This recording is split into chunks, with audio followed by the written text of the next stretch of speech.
ओम शांति। आज 24 नवंबर 2022 के साकार मधुर महावाक्य हैं। आज सतगुरुवार वरदानी दिवस है।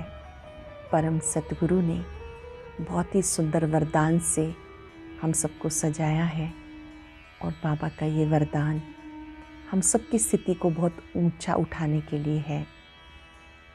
बाबा ने बहुत सुंदर बात समझाई।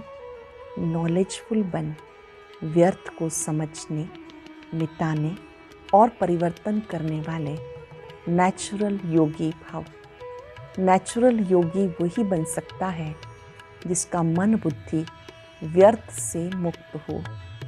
इसके लिए नॉलेजफुल के साथ साथ पावरफुल भी बनो। जो आत्मा शक्तिशाली है वो व्यर्थ को समझ सकती है, मिटा सकती है।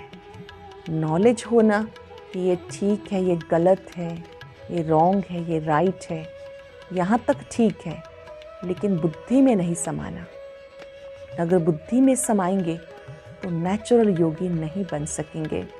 अपने मन बुद्धि को व्यर्थ से मुक्त रखना है, तब नेचुरल योगी बन सकेंगे, याद में रह सकेंगे। बाबा ने आज अटेंशन खिंचवाया कि अमृत वेले बाबा की याद में बहुत खुशी खुशी बैठो, लाचारी याद में नहीं बैठो। कोई बैठते हैं जैसे कि लाचारी याद में, आधी नींद होती है, कभी झुटके आ रहे हैं, वो लाचारी याद है।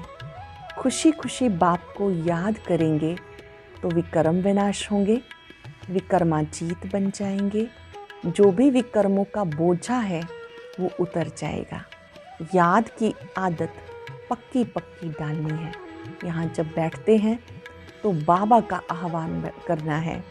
कोई मित्र संबंधियों को याद करते हैं, कोई भोजन आदि को याद करते हैं। बाबा ने कहा अपनी इस आदत को मिटाओ। किसी को बैठकर यहाँ याद मत करो, लेकिन बाप को याद करो और उस याद में भी शक्ति का अनुभव करो। याद में विघ्न रूप बनते हैं हमारे पास्ट के विकर्म। वो विकर्मों का बोझा याद के सिवाय उतर नहीं सकता। बाबा की श्रीमत पर चलना है और कल्याणकारी बनना है। पहले अयथार्थ रीति याद करते थे, अर्थात जिसे पुकार रहे हैं उसे जानते नहीं थे। अब हमने उसे जाना, पहचाना, तो उसको अच्छी रीति याद करना है, तब दूसरों का भी कल्याण कर सकेंगे। सुनते हैं बाबा के मधुर बोल। बाबा कहते मीठे बच्चे, श्रीमत पर पूरा पूरा ध्यान देना है। बाप का फरमान है मुझे याद करो, नॉलेज को धारण कर दूसरों की सेवा करो। तुम्हें श्रीमत पर पूरा पूरा ध्यान देना है। बाप का फरमान है बच्चे मुझे याद करो, नॉलेज को धारण कर दूसरों की सेवा करो। क्वेश्चन है बाबा बच्चों की उन्नति के लिए कौन सी राय बहुत अच्छी देते हैं? कौन सी राय है? मीठे बच्चे, अपना हिसाब किताब रखो, पोता मेल रखो, चार्ट रखो। अमृत वेले प्यार से याद करो, लाचारी याद में नहीं बैठो। श्रीमत पर देही अभिमानी बन, पूरा पूरा रहम दिल बनो, तो बहुत अच्छी उन्नति होती रहेगी। श्रीमत पर देही अभिमानी बन, पूरा पूरा रहम दिल बनो, तो बहुत अच्छी उन्नति होती रहेगी। दूसरा प्रश्न है याद में विघ्न रूप कौन बनता है? बाबा की याद में विघ्न रूप कौन बनता है? पास्ट में जो विकर्म किए हैं वो याद में बैठते समय विघ्न रूप बनते हैं। तुम बच्चे याद में बाप का आह्वान करते हो, माया भुलाने की कोशिश करती है। तुम याद का चार्ट रखो, मेहनत करो तो माला में पिरोए जाएंगे। याद का चार्ट रखो, मेहनत करो तो माला में पिरोए जाएंगे। गीता तो प्यार का सागर है, तेरे एक बूंद के प्यासे हम। ओम शांति। यहाँ जब बैठते हो तो बाबा की याद में बैठना है। माया बहुतों को याद करने नहीं देती क्योंकि देह अभिमान है। कोई को मित्र संबंधी, कोई को खान पान, क्या क्या याद आता है। यहाँ जब आकर बैठते हो तो बाबा का आह्वान करना चाहिए। जैसे जब लक्ष्मी की पूजा होती है तो लक्ष्मी का आह्वान करते हैं, लक्ष्मी कोई आती नहीं, यहाँ भी कहा जाता तुम बाप को याद करो अथवा आह्वान करो, बात एक ही है। याद से विकर्म विनाश होंगे, पापों का बोझ उतरेगा। धारणा नहीं हो सकती क्योंकि विकर्म बहुत है। बाप को भी याद नहीं कर सकते। जितना बाप को याद करेंगे उतना विकर्माजीत निरोगी बनेंगे। जितना याद करेंगे उतना विकर्माजीत निरोगी बनेंगे। है बहुत सहज, परंतु माया अथवा पास्ट के विकर्म सामने आते हैं जो याद में विघन डालते हैं। बाबा कहते तुमने आधा कल्प यथार्थ रीति से याद किया, अब तुम प्रैक्टिकल में आह्वान करते हो क्योंकि तुम जानते हो कि बाबा आया हुआ है। परंतु ये याद की आदत पक्की हो जानी चाहिए। तुम्हें एवर निरोगी बनने के लिए अविनाशी सर्जन दवाई देते हैं, मुझे याद करो, फिर तुम मेरे से आकर मिलेंगे। मेरे द्वारा मेरे को याद करने से तुम मेरा वर्षा पाएंगे। अंडरलाइन करेंगे, मेरे द्वारा मेरे को याद करने से तुम मेरा वर्षा पाएंगे। बाप और स्वीट होम को याद करना है। जहाँ जाना है वो बुद्धि में रहता है। बाप वहाँ से आकर सच्चा पैगाम देते हैं और कोई भी ईश्वरीय पैगाम नहीं देते। वो तो यहाँ स्टेज पर पार्ट बजाने आते और ईश्वर को भूल जाते। लक्ष्मी नारायण यहाँ आते हैं तो ईश्वर का पता नहीं रहता, उनको भी पैगंबर नहीं कह सकते। ये तो मनुष्यों ने नाम लगा दिए, वो आते ही हैं पार्ट बजाने, वो याद कैसे करेंगे? उनको पार्ट बजाते बजाते पतित बनना ही है, फिर अंत में पतित से पावन बनना है। वो तो बाप ही आकर बनाते हैं, बाप की याद से पावन बनना है। बाबा कहते बच्चे मेरे पास पावन बनाने का एक ही उपाय है, देह सही जो भी देह के संबंध है उनको भूल जाना है। देह सही देह के जो भी संबंध है उन्हें भूल जाना है। जानते हो मुझ आत्मा को बाप को याद करने का फरमान मिला है, उस पर चलने वाले को फरमान बरदार कहते हैं। जो कम याद करते हैं वो कम फरमान बरदार पद भी ऊंचा पाते हैं। जो फरमान पे चलते हैं वो ऊंचा पद पाते। बाबा का एक फरमान है, याद करो, दूसरा नॉलेज को धारण करो। एक तो याद करो, दूसरा नॉलेज को धारण करो। याद नहीं करेंगे तो सजाएं बहुत खानी पड़ेंगी। स्वदर्शन चक्र फिर आते रहेंगे तो धन बहुत मिलेगा। भगवान वाच मेरे द्वारा मुझे भी जानो और सृष्टि चक्र के आदि मध्यंत को भी जानो। ये दो बातें मुख्य हैं जिस पर ध्यान देना है। श्रीमत पर पूरा ध्यान देंगे तो ऊंच पद पाएंगे। फिर रहमदिल बनना है, सबको रास्ता बताना है, सबका कल्याण करना है। मित्र संबंधियों आदि को भी सच्ची यात्रा पे ले जाने की युक्ति रचनी है। वो है जिस्मानी यात्रा, ये है रूहानी यात्रा। ये स्पिरिचुअल नॉलेज किसी के पास नहीं है, वो है सब शास्त्रों की फिलॉसफी। ये है रूहानी नॉलेज, सुप्रीम रूह ये नॉलेज देते हैं रूहों को ही वापस ले जाना है। अमृत वेले जब आकर बैठते हैं, कोई तो लाचारी आकर बैठते हैं, उनको अपनी उन्नति का कुछ ख्याल नहीं। बच्चों में देह अभिमान बहुत है। देही अभिमानी हो, रहमदिल बन श्रीमत पर चलें। देही अभिमानी हो, सोल कॉन्शियस हो तो श्रीमत पे चले।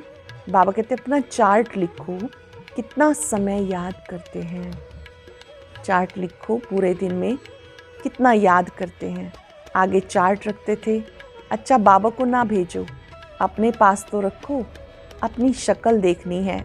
हम लक्ष्मी को वरने लायक बने हैं। व्यापारी लोग अपना पोता मेल रखते हैं, कोई सारे दिन की दिनचर्या रखते हैं, हॉबी होती है लिखने की। ये बाबा बहुत अच्छी राय देते, अपना हिसाब किताब रखो, कितना समय याद किया, कितना समय किसको समझाया। ऐसा चार्ट रखेंगे तो बहुत उन्नति हो जाएगी। बाबा मम्मा को तो नहीं लिखना, माला के दाने जो बनते हैं उनको पुरुषार्थ बहुत करना है। बाबा ने कहा ब्राह्मणों की माला अभी नहीं बन सकती, अंत में बनेगी जब रुद्र की माला बनेगी।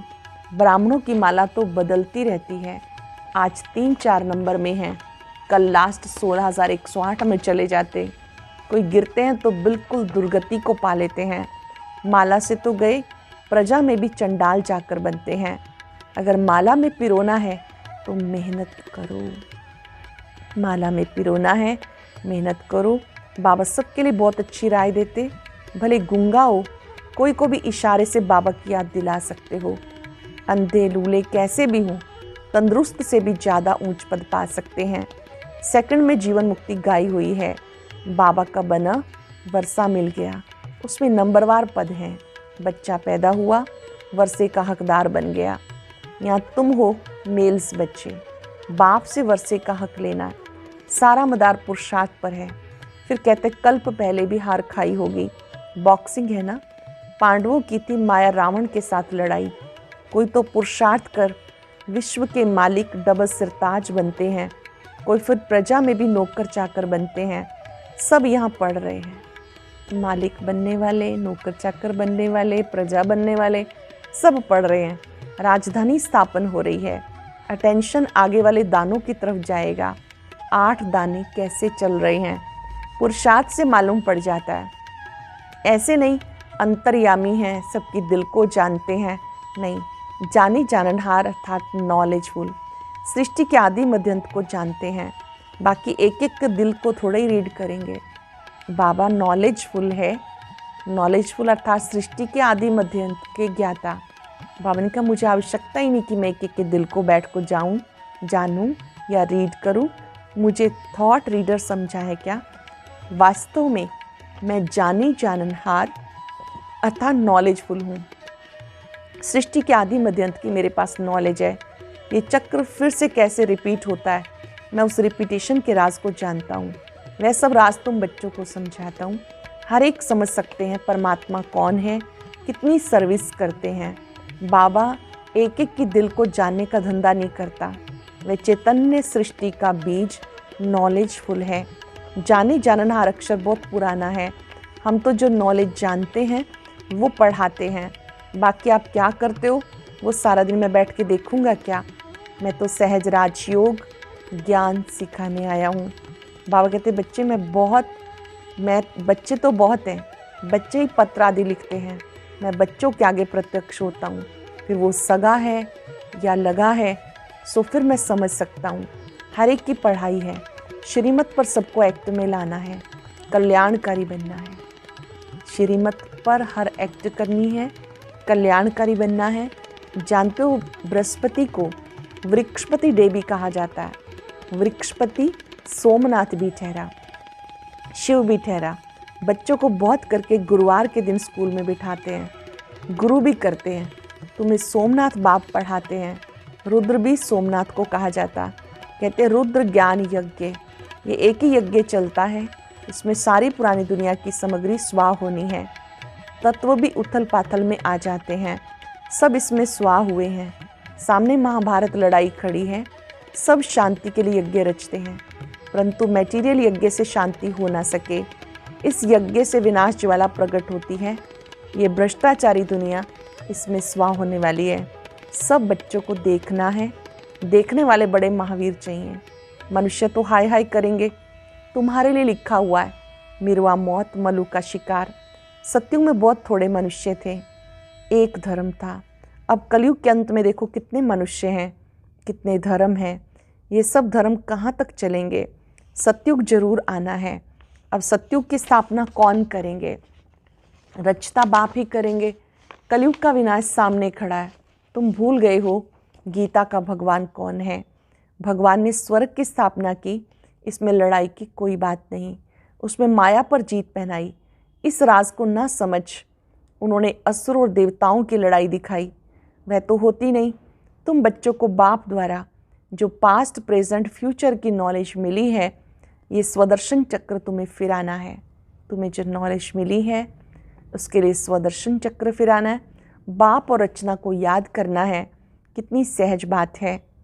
फिर से गीत चला, तू प्यार का सागर है। आज बाबा ने लिखा तुम ocean of knowledge, ocean of bliss लिखते हो, बाकी ओशन ऑफ लव जरूर लिखना है। आप ज्ञान का सागर लिखते हो, आनंद का सागर लिखते हो, प्यार का सागर है वो, ये भी जरूर लिखना है। बाप की महिमा बहुत है। सर्वव्यापी कहने से बाप की महिमा गुम कर दी। श्री कृष्ण के लिए भी लिखा 16,108 रानियाँ थी। जन्माष्टमी के दिन श्री कृष्ण को झूले में झुलाते हैं, परंतु किसी को पता नहीं श्री कृष्ण ही श्री नारायण बनते हैं। राधे फिर लक्ष्मी बनती है, लक्ष्मी फिर जगदम्बा बनती है, ये कोई नहीं जानते। अब बाबा कहते हैं मेरे को जानने से तुम सब कुछ जान जाएंगे। परंतु जो देह अभिमानी नहीं बनते उन्हें धारणा भी नहीं होती है। जो आत्म अभिमानी नहीं बनते उन्हें धारणा भी नहीं होती। आधा कल्प तो देह अभिमान चला, सतयुग में भी परमात्मा का ज्ञान नहीं रहता। यहाँ पाठ बचाने आते हैं, परमात्मा को भूल जाते हैं। ये तो समझते हैं आत्मा एक शरीर छोड़ दूसरा लेती है, परंतु वहाँ दुख की बात नहीं। ये परमात्मा की महिमा है।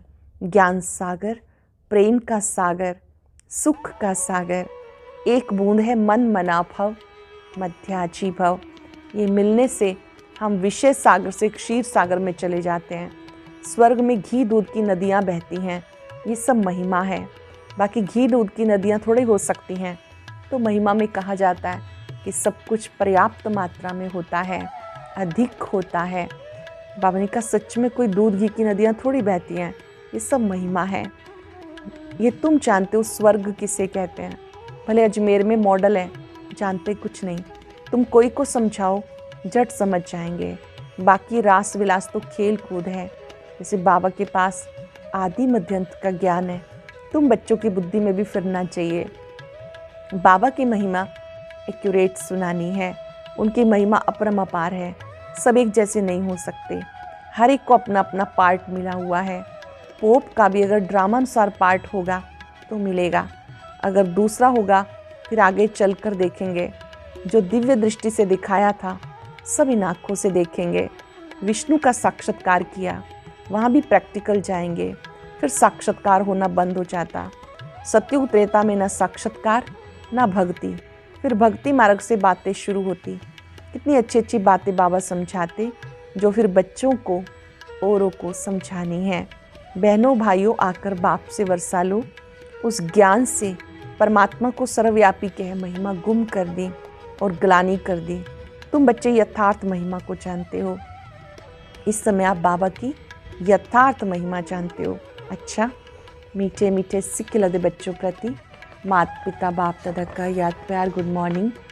रूहानी बाप की रूहानी बच्चों को नमस्ते। रूहानी बच्चों की रूहानी बाप दादा को नमस्ते, गुड मॉर्निंग। शुक्रिया बाबा, शुक्रिया। धारणा के लिए सार। पहली पॉइंट है, हर एक्ट श्रीमत पे करनी है। सबका कल्याणकारी रहमदिल बन सेवा करनी है। सबका कल्याणकारी रहमदिल बन सेवा करनी है। याद की आदत पक्की डालनी है। याद में बैठते समय कोई भी मित्र संबंधी खानपान आदि याद ना आए, इसका अटेंशन रखना है। याद में बैठते समय कोई भी मित्र संबंधी खानपान आदि याद ना आए, इसका अटेंशन रखना है। याद का चार्ट रखना है। बहुत सुंदर वरदान। नॉलेजफुल बन, व्यर्थ को समझने, मिटाने और परिवर्तन करने वाले नेचुरल योगी भव।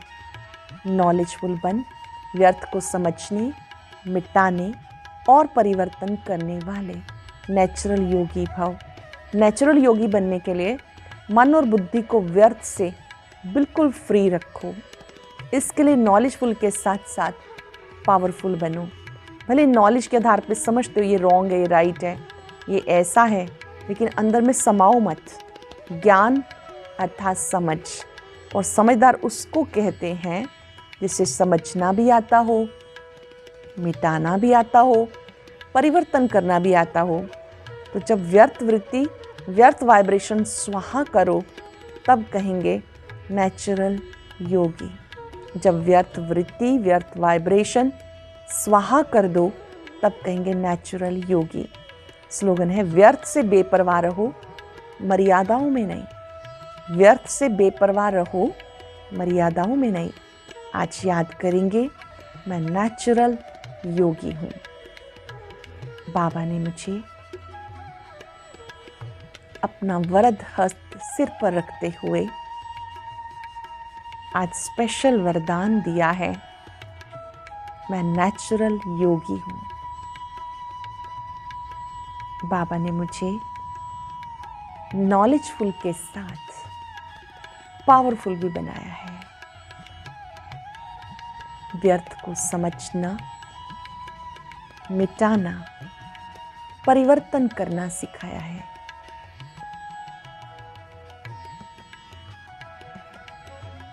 मैं आत्मा व्यर्थ नेगेटिव को समझते हुए उसे अवॉइड कर समर्थ के खाते को खोलती हूँ। व्यर्थ वृत्ति, व्यर्थ वाइब्रेशन से मैं मुक्त हूँ।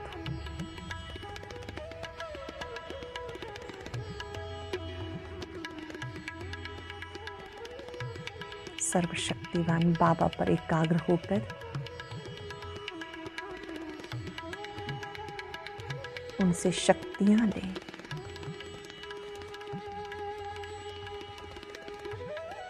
दृढ़ संकल्प करें, मुझे व्यर्थ और नेगेटिव से सदा मुक्त रहना है। मैं नेचुरल योगी हूँ। शुक्रिया बाबा, शुक्रिया। ओम